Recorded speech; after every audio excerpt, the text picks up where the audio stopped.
But this time, the bees are in luck.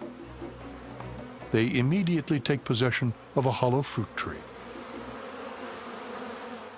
Every inch is carefully examined.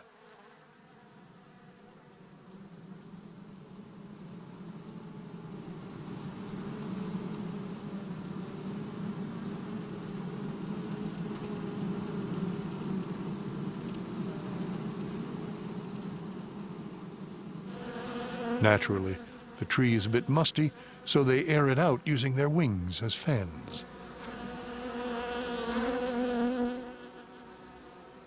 Then they spread a special scent from a gland on their abdomen. The sweet smell of home. It makes the new address official and allows stragglers to find their way.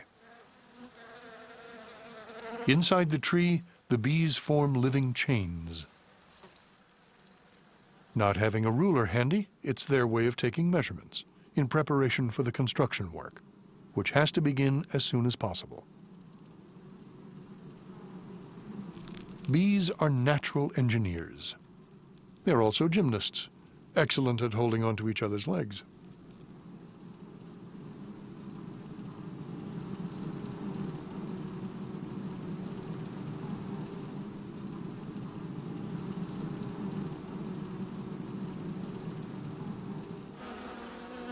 Outside, there's a steady stream of new arrivals.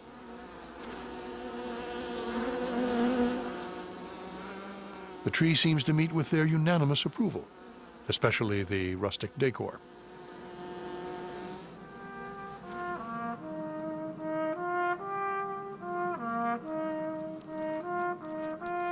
Cell upon cell and row upon row, the hive is built.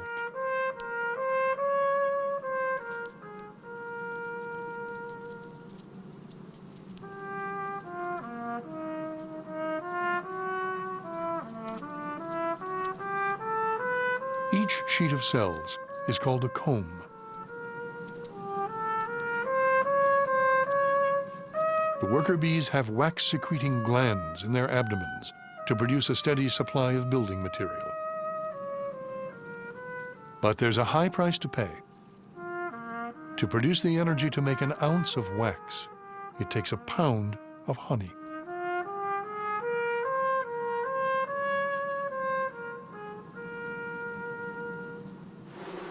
Every cell is a hexagon, sharing a wall with 6 adjacent cells. The comb has 2 layers of cells with a base in between them. That way, there can be open cells on both sides. The wax can be incredibly thin without weakening the structure. A feather-light comb can support pounds of honey. The more cells that are built, the more bees can be born, and the new colony's survival ensured.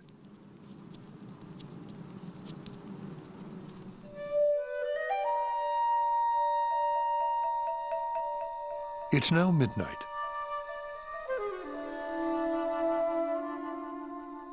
Under the penetrating gaze of an owl, the original colony rests, while other creatures stir.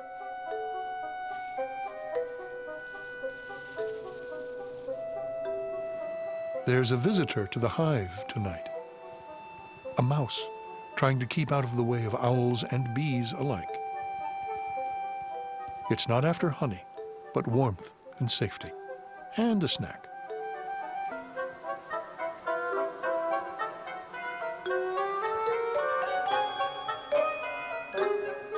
The owl is none the wiser.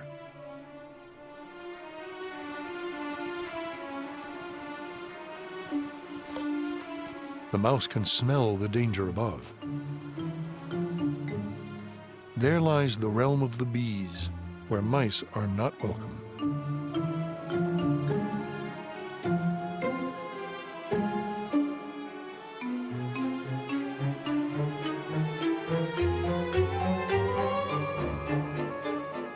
He makes a modest meal of crumbs from the comb.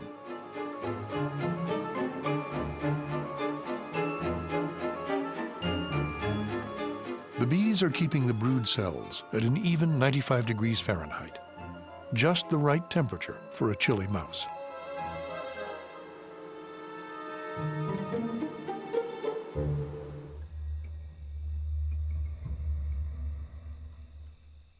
The scent of honey is carried on the night air, and some creatures will go to great lengths to steal it. This is the death's head hawk moth. Its sinister name comes from the shape of a skull emblazoned on its back. The moth's limbs are stiff from the cold night air.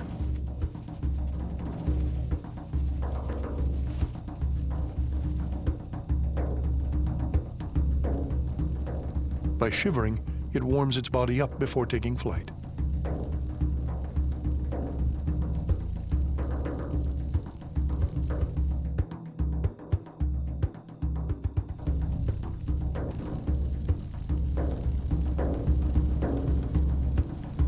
Perfect. It produces chemicals that mimic the scent of the beehive. The right size.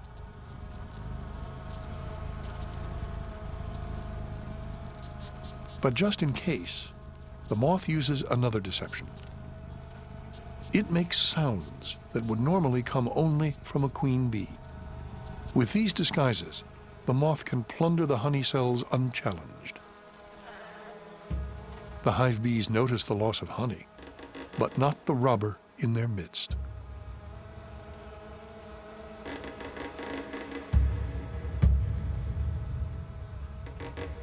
The moth sucks 4 or 5 honey cells dry. But the scent of the hive. Spring now turns to summer. Not only is the harvesting season short, but all sorts of unpredictable events can force the bees to stop. And what's more unpredictable than the weather?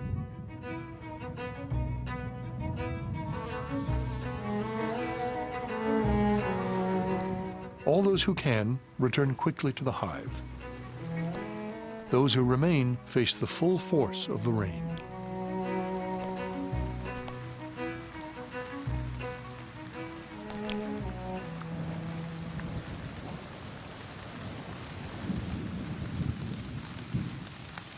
The bees are forced to seek shelter from the downpour.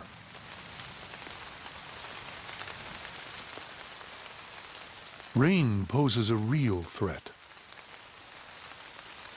The bees can become so chilled by the water that their muscles no longer function efficiently. They are grounded, unable to fly.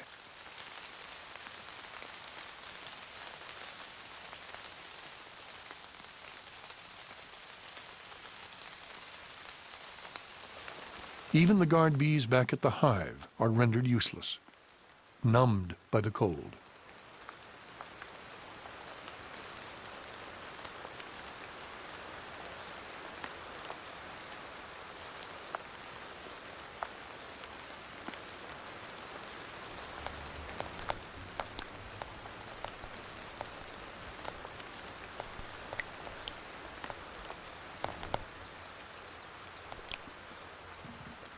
It's a good time for the mouse to return, without the risk of being stung.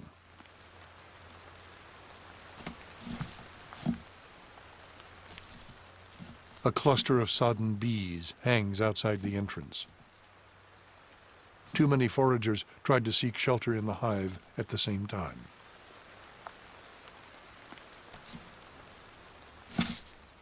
But the mouse still needs to be careful. Once the bees dry out, their reaction will be considerably different. They are not generally known for their hospitality.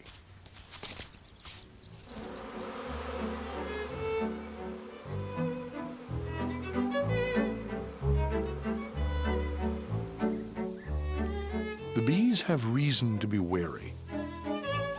There are enemies everywhere, and of these, one of the most dangerous is the bird ominously known as the bee-eater.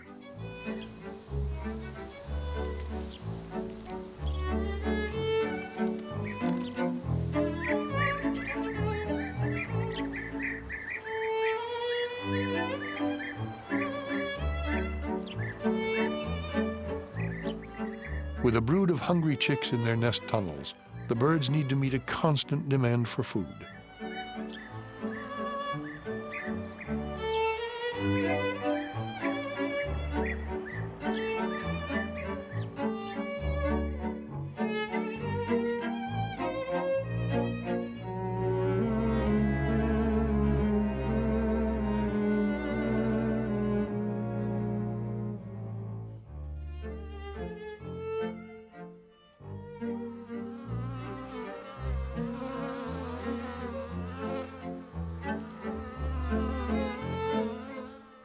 Unfortunately for the bees, the birds are unaffected by the venom in their stings.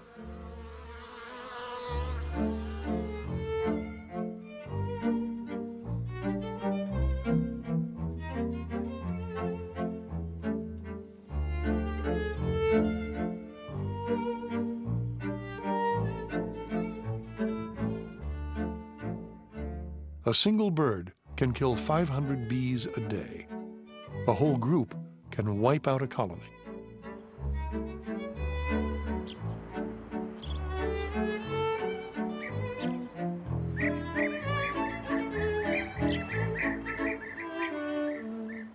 The best the bees can do is become an irritation. But the bee eater's thick layer of feathers renders most attacks ineffective.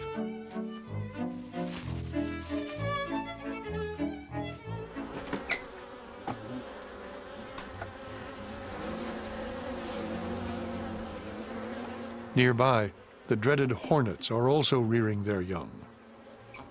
With hungry hornet grubs to feed, attacks against the bees increase in intensity.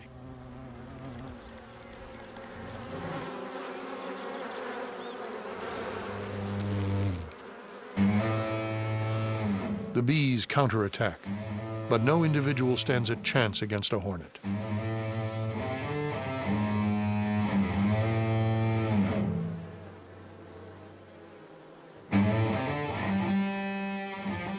The invader quickly disables the bee's flight muscles. The hornets are nightmare neighbors. They'll remain a constant menace to the bee colony for the rest of the summer.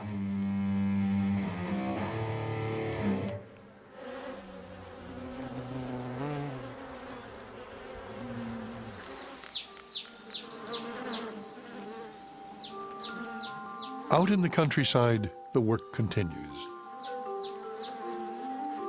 There are thousands of different kinds of bees, but only one kind that produces honey.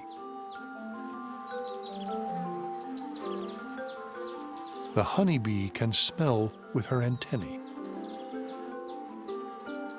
and she can taste with the tip of her proboscis. Not to mention each foot, which can taste what it touches.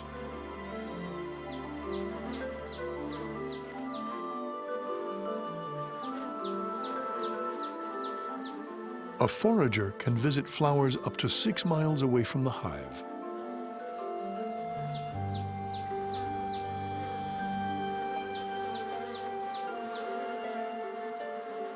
For us, that would equal a trip of 800 miles.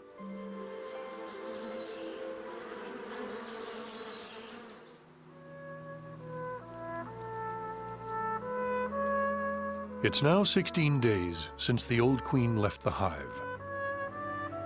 Time for a new queen to emerge from the royal apartments to replace her.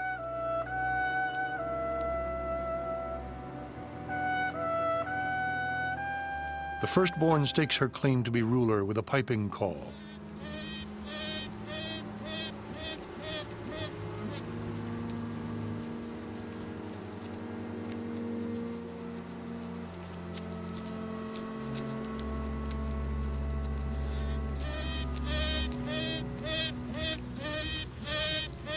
But that's not enough to win the throne. She will also have to fight up to a dozen royal sisters. One possible rival is stung to death through the wall of the brood cell before she can get out.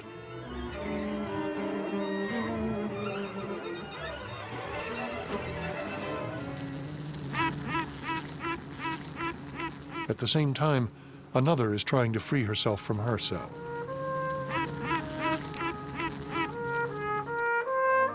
The firstborn queen must now act quickly if she wants to remain in power. She heads for the brood cell of the second rival.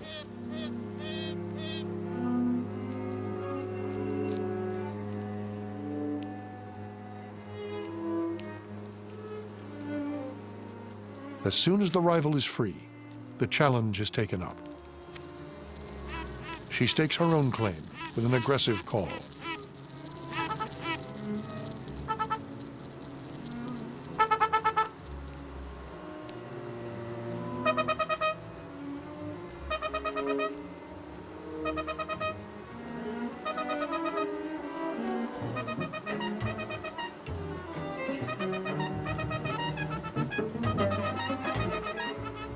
The battle for the colony begins.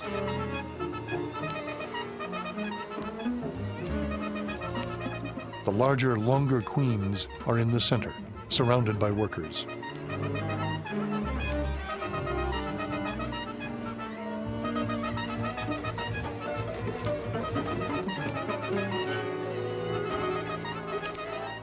Each queen tries to sting the other to death, striking as close as possible to the sensitive abdomen.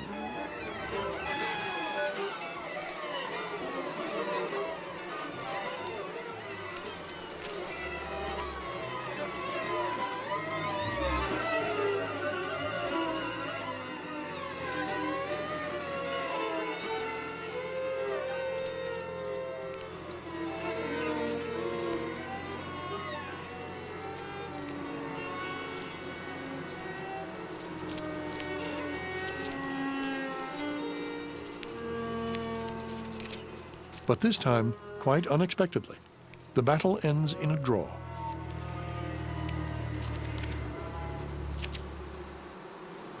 The stalemate has dramatic consequences. A hive can only have one queen, so the colony must divide yet again. The departing swarm is on a risky mission. The newborn queen that leads it is a virgin and cannot guarantee the new colony's continued existence. Thousands of workers follow her nonetheless, drawn inexorably by her scent.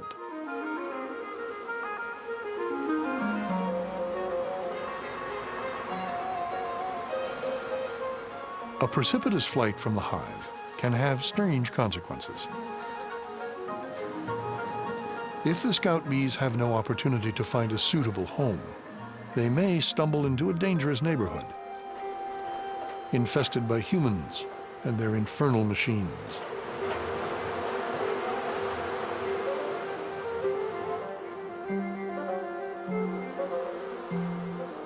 The swarm seeks a temporary resting place. For bees, home is where the queen is.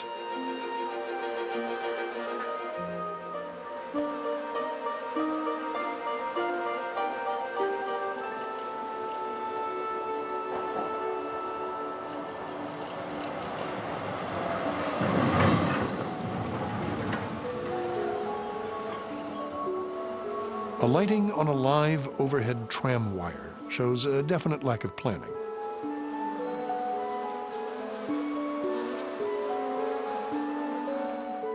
It could be deadly for the swarm. But for passers-by, it's just a diversion. Swarming bees have no possessions to protect and so seldom sting, although they do tend to bring the town to a standstill.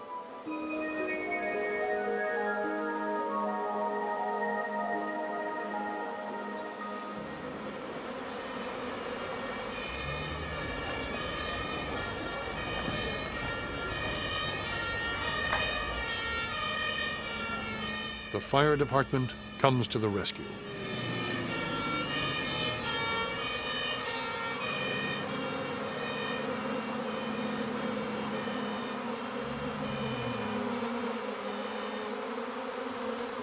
The firemen have brought with them some expert help on call for just this kind of emergency.